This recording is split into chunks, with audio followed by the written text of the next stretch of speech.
with Frankly Horse Racing. For a second there, I forgot where I was.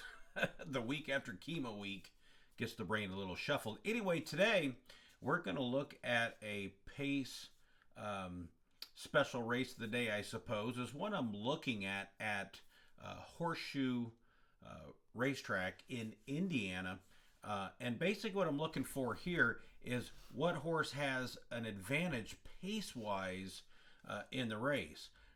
So we're going to be in the fifth race here, as you can see, and I'm looking at number 11.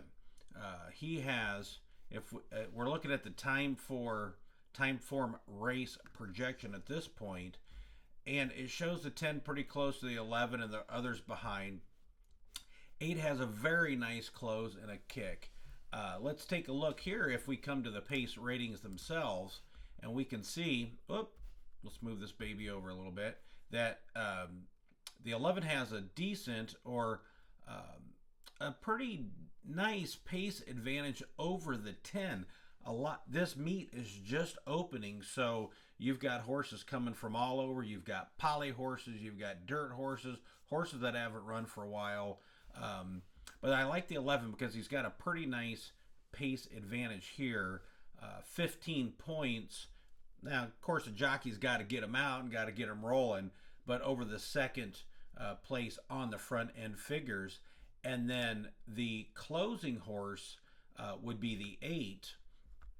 So if we look down here, the 8 has a very nice closing kick, and they show here on the time form numbers of 195. So if the 11 fades, then I think it sets up nicely for the 8. But again, I'm looking for horses with a pace advantage that I'm going to get a decent price that could get out there and get brave and go all the way. And number 11, Canavero, is the one I'm looking at. You've got a young jockey, but with this nice pace advantage, just ran in April 10th race at Keeneland. It was muddy out there, and it was a little bit longer. Sorry, I'm still figuring out the Mac on occasions. A little bit longer, and he did fade. And if you see his running lines, and today we're using time for him, he does tend to fade. But you never know when he might get out there and hold on. And he's going to be a decent price. He's opening at 15-1. So this is one I think is worth taking a shot at. Would I sell my house or my car and wager it all on this individual?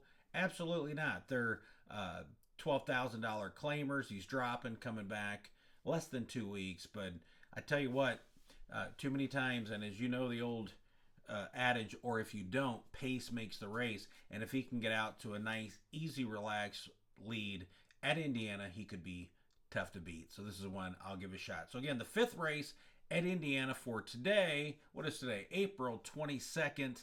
I hope this one comes in and you have a little bit on him and we all get a little lucky. Thank you much. This is Frank with Frankly Horse Racing. Be good.